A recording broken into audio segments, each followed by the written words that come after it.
देश में देशभक्ति का भावना बहुत ज्यादा बढ़ चुका था, क्रांतिकारी गतिविधि बहुत ज्यादा बढ़ चुका था, तो अंग्रेज इससे बहुत ज्यादा परेशान हुए। तो उन लोग सर सिडनी रॉलेट का नियुक्ति किया ये जानने के लिए कि ये देशभक्ति का भावना, ये क्रांतिकारी आंदोलन ये कितने दूर तक फैल चुके हैं। उनको जानना था कि इनसे कैसे निपटा जा सकता है। तो वो कहा कि कुछ कुछ सिफारिश करो, कुछ कुछ अनुशंसा करो। तो सर सिडनी रॉलेट जो भी सिफारिश करते हैं इसके संदर्भ में, इसके रेफरेंस में, उसी को सिडनी रॉलेट उनका नाम था, तो उनके नाम के हिसाब से रॉलेट एक्ट या रॉलेट अधिनियम कहा दिया गया। अब इसमें क्या क्या सिफारिश था ये सब देख लेते हैं। ऐसा सिफारिश था कि एक विशेष न्यायालय का स्थापना किया जाए जिसमें कि 3 उच्च न्यायालय के वकील होंगे।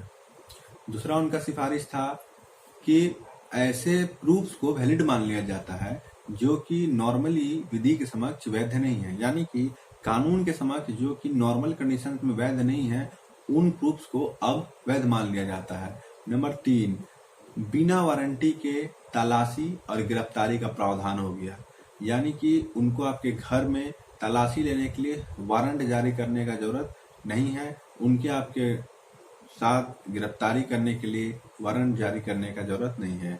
नंबर 4, ऐसा है कि वो जो भी निर्णय दे दिए वो निर्णय उनका फाइनल, अब आप उसके खिलाफ कहीं और अपील नहीं कर सकते हैं। और नंबर 5 सबसे इम्पोर्टेंट, आपका जो बंदी प्रत्यक्षीकरण का अधिकार है उसको भी खत्म कर दिया गया। आप समझते हैं कि बंदी प्रत्यक्षीकरण का अधिकार होता क्या है। देखिए, आपको अगर उठा के पुलिस ले जाता है तो 24 घंटा के अंदर ऐसा नियम है जिसको कि बंदी प्रत्यक्षीकरण कहा जाता है, यानी बंदी को प्रत्यक्ष करना है न्यायालय के समक्ष, लेकिन इस अधिकार से भी आपको वंचित कर दिया गया। इसीलिए जाहिर सा बात है कि इंडियंस लोग इसको काला कानून कहते थे। अब देखिए, युद्ध के माहौल में अगर ऐसा होता तो आप ये दलील दे सकते थे कि आप देश में शांति व्यवस्था बनाए रखने के लिए ऐसा कुछ कर रहे हैं, लेकिन ये नॉर्मल कंडीशन का बात था। आप सिर्फ ऐसा इसलिए कर रहे हैं क्योंकि आपको लग रहा है कि देश में क्रांतिकारी गतिविधि बहुत ज्यादा बढ़ गया है और इसको कुचलने और दबाने का जरूरत है। तो देखिए, जब ऐसा होता है तो हमारे देश के क्रांतिकारी और आंदोलनकारी भी चुप नहीं बैठते हैं। तो रॉलेट एक्ट के खिलाफ एक सत्याग्रह छेड़ने का मुहिम स्टार्ट करते हैं महात्मा गांधी जी, और इसको पहला जन आंदोलन आप लोग कह सकते हैं। अब देखिए, इसमें क्या करते हैं, होम रूल लीग का जो भी नया नया युवा सदस्य लोग था, गांधी जी उनको अपने साथ लेते हैं। सब तबका इसमें जुड़ता है।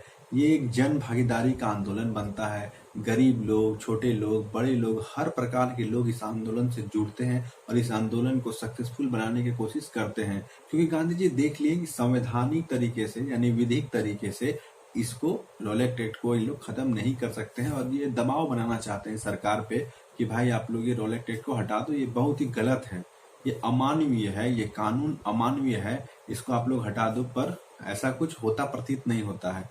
6 अप्रैल 1919 का डेट फिक्स किए हैं कि इस दिन से आंदोलन होगा, लेकिन उस समय मीडिया उतना ज्यादा प्रभावशाली नहीं था, इसलिए डेट का मिसकंसेप्शन हो गया, कंफ्यूजन हो गया लोगों के बीच में, और अलग अलग जगह में, पंजाब में, अमृतसर में, दिल्ली में, बॉम्बे में, अलग अलग जगह में अलग अलग समय में प्रदर्शन और आंदोलन शुरू हो गया, जिस कारण सारा प्रदर्शन को लीड गांधी जी नहीं कर पाए और ये प्रदर्शन अहिंसक हो गया। अब जहां जैसे प्रदर्शन अहिंसक हो गया तो पुलिस के पास, सरकार के पास मौका बन गया कि वो सेना को और पुलिस को इसमें इन्वॉल्व करके दमन इसका कर सके और लाठी डंडा गोला बारूद जो भी चलवा सके।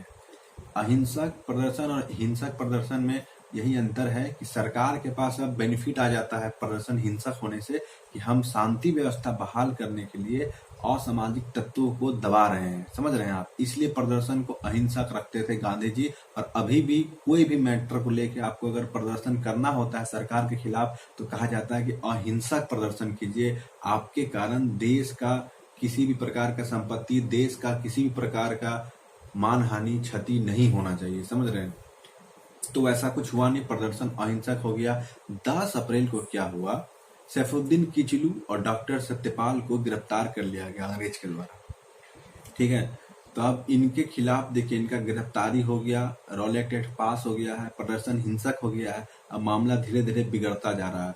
अब देखिए, 13 अप्रैल 1919 का दिन आता है, बैसाखी का त्योहार आता है।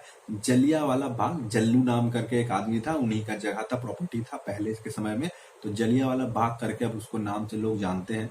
तो वहां पे लोग मेला में इकट्ठे हुए हैं, मेला में एकत्रित हुए हैं। कुछ लोग मेला मनाने के लिए गए हैं और कुछ छोटे मोटे क्रांतिकारी लोग हैं देखिए, किसी भी क्रांतिकारी को छोटा मोटा बोल करके मेरा उनका अवहेलना करने का उद्देश्य नहीं है।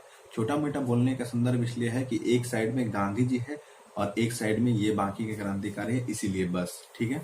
भावनाओं को किसी की कोई ठेस नहीं पहुंचा रहे हैं हम। तो जो भी वहाँ क्रांतिकारी हैं वो लोग अपने तरीके से कोशिश कर रहे हैं कि इनका जो भी गिरफ्तारी हुआ है उस गिरफ्तारी को वापस किया जाए, इनको छोड़ा जाए, और जो भी प्रदर्शन हिंसक हुआ उसकी निंदा करने के लिए बस वहाँ पे प्रदर्शन, शांतिपूर्वक प्रदर्शन ही चल रहा था। लेकिन उसी समय जो जनरल रोनाल्ड डायर होते हैं, यानी हम लोग जिसको फेमस तरीके पे प्रसिद्धि के तौर तरीके, मतलब जो फेमस है जनरल डायर के नाम से, मतलब प्रसिद्धि इनको क्या ही देंगे यार, वो ऐसा कांड कर दिए कि उनको हम लोग प्रसिद्धि क्या देंगे। अच्छे तरीके से तो ये फेमस थे नहीं, गलत तरीके से फेमस थे, तो जो भी थे लेकिन फेमस थे, तो हम लोग बच्चे से नाम जानते हैं उनका। तो देखिए ये क्या करते हैं, ये उसमें मार्शल लॉ लागू किए होते हैं। क्या लागू किए होते हैं? Martial law. अब बोल दिए होते हैं कि एक जगह पे 3 व्यक्ति से ज्यादा आप लोग को जमा नहीं होना है, किसी तरह कोई प्रदर्शन नहीं करना है, नहीं तो आपके खिलाफ कानूनी कार्रवाई करेंगे। तो इनको जब खबर मिलता है कि सरकार के खिलाफ वहां षड्यंत्र रचा जा रहा है जलियांवाला बाग में, तो ये क्या करते हैं, सिपाही के साथ बंदूक गोला बारूद के साथ पहुंचते हैं।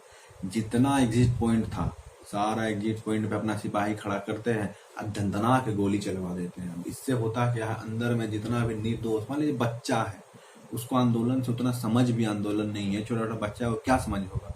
लेडीज जो कि आंदोलन में नहीं सिर्फ मेला के लिए गई है, या ऐसे लोग जो अहिंसक रूप से वहां पे, किसी के पास तो हथियार नेता होता तो दोनों तरफ से न धाए धाए चलता, वैसा कुछ नहीं हुआ। इन लोग क्या किया, पूरा सबको वहां पे मार दिया। मतलब समझिए कि ये हमारे देश के लिए इतिहास का एक मतलब काला दिन घोषित इसको किया जा सकता है, या किया भी गया है। और हमको तो अभी भी लगता है कि जब अगर आप उसको सेंस करने की कोशिश कीजिए तो देखिए कैसा फील रहा होगा। फील्ड है, चारों तरफ से उसका एग्जिट पे लोग बंदूक लेके खड़े हो गए, वर्दी वाले लोग, और आदेश दे दिया गया फायर, और धंधना के गोली चला और सारा लोग मर गए। पूरा देश सन्न रह गया, अंग्रेज लोग भी सन्न रह गए।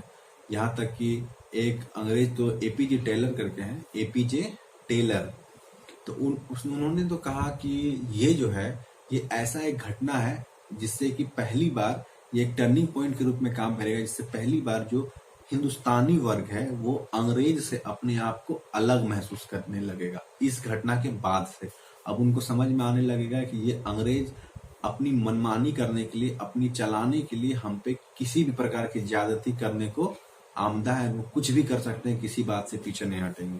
तो उसी समय में नौजवान सभा का भी गठन करते हैं भगत सिंह जी। गांधी जी को जो केसरे हिंद का उपाधि दिया गया था वो भी अपना लौटा देते हैं।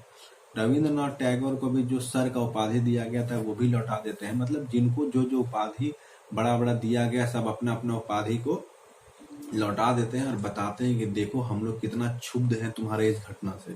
तब अंग्रेज लोग को भी कुछ करना था, तो अंग्रेज लोग हंटर आयोग का निर्माण करता है। तो हंटर आयोग को हम लोग अच्छे से देखेंगे अब।